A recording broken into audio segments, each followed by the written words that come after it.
બનાસકાંઠા ધાનેરાને વાવ થરાદમાં રાખવા માંગ કરવામાં આવી છે ત્યારે વાવ થરાદ જિલ્લાના સમર્થનમાં બાઇક રેલીનું આયોજન કરવામાં આવ્યું। પૂર્વ મંત્રી હરજીવન પટેલે એમએલએનો ઉધડો લીધો। માવજી દેસાઈએ ધાનેરામાં જાતિવાદનું ઝેર રેડ્યું તો ઝેર રેડીને ધાનેરાના એમએલએ બન્યા માવજી દેસાઈ અને માવજી દેસાઈએ ધાનેરા માટે શું કર્યું તેમ સવાલ કરવામાં આવ્યો। હરજીવન પટેલ માવજી દેસાઈને શરમ આવવી જોઈએ તેવું પણ કહેવામાં આવ્યું। સાહેબ માવજીભાઈ દેસાઈ એમ કે શરમ આવવી જોઈએ એમને આવા શબ્દ બોલે છે તો હું તમને કહું છું કે તમે ડીસા તાલુકાના વતની છો। ડીસા તાલુકામાં તમારો ધંધો રોજગાર ચાલે છે, તમે ધાનેરામાંથી જાતિવાદનું ઝેર રેડીને અહીંયા તમે ચૂંટાયા છો, તમે એમ કે તમે આજ સુધી જાતિવાદનું ઝેર રેડ્યું તો એ તમને શરમ નથી આવતી? હરજીવન પટેલે ક્યાંય ખોટું કામ કર્યું નથી જેના કારણે મને શરમ આવી જોઈએ। આજ સુધી ધાનેરાના તાલુકા માટે મારાથી જે બન્યું મેં યોગદાન આજ સુધી આપ્યું છે। મોરબી મનપા બન્યા બાદ દબાણ હટાવવાની કામગીરી તો વધારાઈ છે, પરંતુ સ્થાનિકોનો આક્ષેપ છે કે મનપા દ્વારા ફક્ત નાના વેપારીઓ પર કાર્યવાહી કરાય છે, પરંતુ મોટી હોસ્પિટલ બહાર કરાયેલા દબાણો પર કાર્યવાહી નથી કરવામાં આવતી। સ્થાનિકોએ સવાલો ઉઠાવતા કહ્યું કે આવા દબાણો દૂર કરવામાં મનપા તંત્રને શું તકલીફ પડી રહી છે। વધુમાં કહ્યું કે મોરબીના સાવસર પ્લોટમાં 30થી વધુ હોસ્પિટલની આગળ ઓટલા બનાવી દેવામાં આવ્યા છે અને હોસ્પિટલ બહાર અનેક વાહનોનું આડેધડ પાર્કિંગ પણ કરવામાં આવતું હોય છે।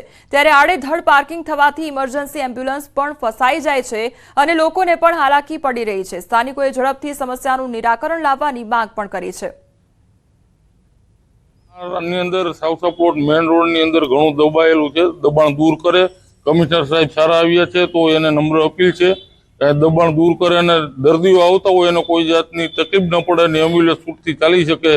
તો અમારી નમ્ર પ્રાર્થના છે કે જલ્દ ને જલ્દ સાવસા પ્લોટ હોસ્પિટલ એરિયાની અંદર આવીને દબાણ દૂર કરે। સ્થળ ઉપર ઉભો છું સાવસા પ્લોટમાં અનેક હોસ્પિટલો આવેલ છે કે હોસ્પિટલની જો કોઈ જાતની પાર્કિંગની વ્યવસ્થા નથી। સરકારના નિયમ પ્રમાણે કે પાર્કિંગની વ્યવસ્થા હોવી જોઈએ। જે પાર્કિંગ છે અહીંયા મેડિકલ સ્ટોર બનાવી નાખ્યા છે, લેબોરેટરી બનાવી નાખે છે, તો ખરેખર પાર્કિંગની વ્યવસ્થા તો તમે કહી દો છો શું તમે?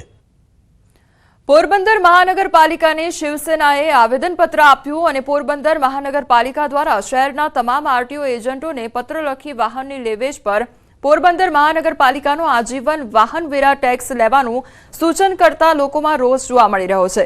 આ મુદ્દે પોરબંદર શિવસેનાએ મહાનગરપાલિકાના કમિશનરને આવેદનપત્ર આપી રજૂઆત કરી। શિવસેના તરફથી આવેદનપત્ર આપવા માટે નગરપાલિકા આવેલા છે। જે જૂના વાહનમાં જે વેરો નાખેલો છે તો પોરબંદરમાં જ આ વસ્તુ છે, ગુજરાતમાં તો કંઈ છે નહીં આ વસ્તુ, બરાબર? તો અમે આ વસ્તુનો માટે એનો વિરોધ કરીએ છીએ। શિવસેના દ્વારા રજૂઆત મળેલ છે જેમાં જૂના વાહનો પર જે વેરો લગાવે છે એના વિરોધ બાબતનો છે। આમાં અમે જે કાયદાકીય અભ્યાસ કરી અને એનો જે નિયમોસર જે કાર્યવાહી છે કરવામાં આવનાર છે। સુરત જિલ્લામાં ખોખાર દીપડાએ દહેશત મચાવી દીધી છે। આજે 2 સ્થળોએ દીપડો દેખાતા લોકોમાં ફફડાટ ફેલાયો છે, તેમજ માંડવીમાં મુજલાવ ગામે દીપડાએ દેખા દીધી અને વહેલી સવારે ઢોરના તબેલામાં દીપડો દેખાતા લોકોમાં ભયનો માહોલ જોવા મળ્યો। દીપડો આંટા ફેરા મારતો સીસીટીવી કેમેરામાં કેદ થયો તો બીજી તરફ માંડવીના પીપરિયા ગામે દીપડાની દહેશત જોવા મળી। રાત્રિના સમયે શિકાર માટે દીપડાએ ધમપછાડા કર્યા। ઘોડાના તબેલા પાસે દીપડો દેખાયો હતો। ઘોડાઓનો અવાજ આવતા માલિકે તપાસ કરતા દીપડો જોવા મળ્યો। આ તરફ મોરબીમાં બિલની ચૂકવણીમાં ભ્રષ્ટાચારના આક્ષેપ સામે આવ્યા છે। તાલુકા પંચાયત ઓફિસમાં કેમેરા નાખવાની બિલની ચૂકવણીમાં ભ્રષ્ટાચાર થયો છે। 13 સીસીટીવી કેમેરાનું 6 લાખ રૂપિયાનું બિલ મંજૂર કરાતા વિવાદ વકર્યો છે। 13 સીસીટીવી કેમેરા અને સેટની 6 લાખ રૂપિયા કિંમત ચૂકવાઈ અને તે અંગે શંકાસ્પદ બાબત સામે આવી છે। જીએમ પોર્ટલ દ્વારા સૌથી ઓછા રૂપિયાનું બિડ કર્યું હતું તે પિરામિડ એજન્સીને આપવામાં આવ્યું હતું કામ। તો તાલુકા વિકાસ અધિકારી કેએસ ડાંગરે વિગતો સાથે ખુલાસો આપ્યો છે। જીએમ પોર્ટલમાં કામ મંજૂર થયું છે અને એ મુજબ જ બિલ મંજૂર કરાયું હોવાનું તાલુકા વિકાસ અધિકારીનું રટણ છે। સીસીટીવી બિલની ચૂકવણી બાબતે તપાસ અત્યંત જરૂરી છે। 13 કેમેરા નાખેલા છે અને 13 કેમેરાનું અમે 6 લાખ રૂપિયા ચૂકવણું કરેલું છે એજન્સીને।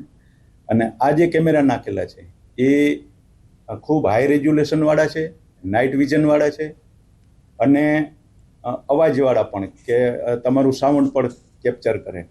અને આ બધી પ્રોસેસ જે સરકારશ્રીના નિયમો હોય કે શોભનડોળમાં ઠરાવ લેવાનો હોય, જે નિયમ અનુસારની કાર્યવાહી કરી અને લેવામાં આવેલા છે.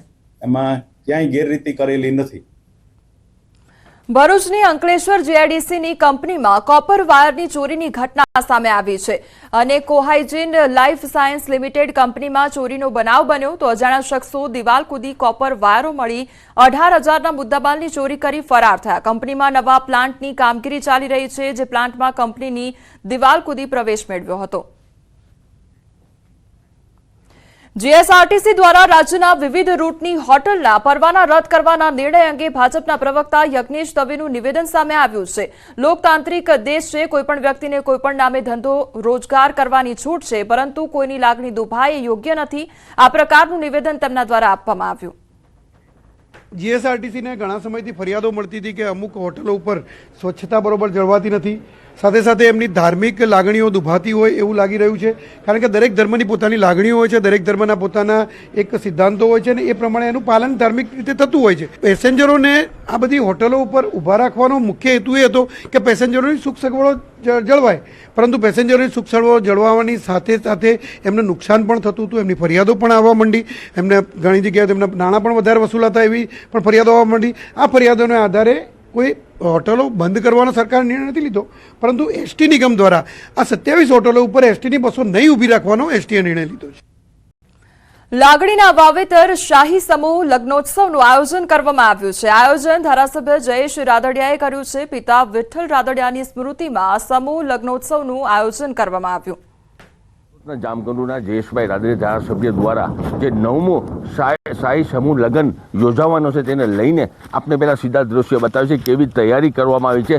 જે 511 જે લેવા પટેલની દીકરીઓ જે લગ્નના અંદરમાં જે બંધનમાં બંધાશે તેને લઈને આપણે સીધા દ્રશ્ય જોઈ શકો છો કે તે 511 અને 2 લાખથી વધારે જમવાની વ્યવસ્થા કરવામાં આવી છે અને 10,000થી વધારે કાર્યકર્તાઓ સેવા આપશે.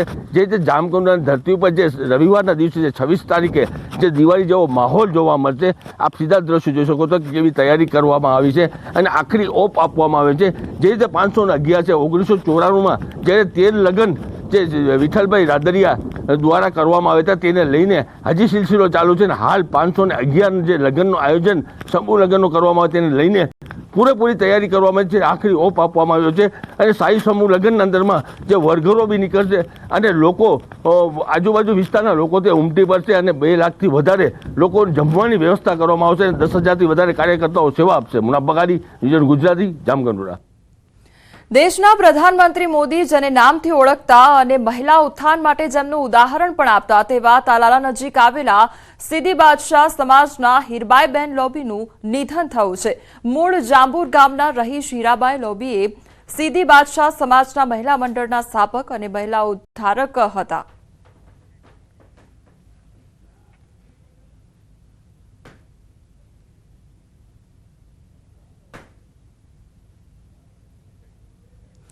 ગુજરાતના દરેક ગામના સરપંચે પ્રેરણા લેવી બાબત સામે આવી છે અને ગામમાં શ્રેષ્ઠ કામગીરી કરનાર અમદાવાદના ધોળકાના કેલિયા વાસણા ગામના સરપંચ હિરલબેન પટેલે દિલ્હીમાં 76મા પ્રજાસત્તાક પર્વની ઉજવણીમાં વિશેષ અતિથિ તરીકે આમંત્રણ આપ્યું છે. તેમજ મહિલા સરપંચ હિરલબેન પટેલની નલ સે જળ યોજનામાં વિશિષ્ટ કામગીરીની નોંધ લેવામાં આવી છે.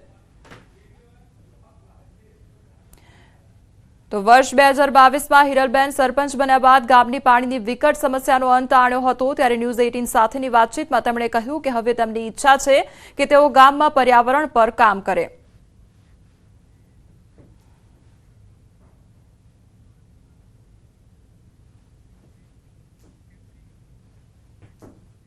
હાલ સમાચારોમાં બસ આટલું જ. વધુ સમાચાર માટે આપ જોતા રહો ન્યૂઝ 18 ગુજરાત.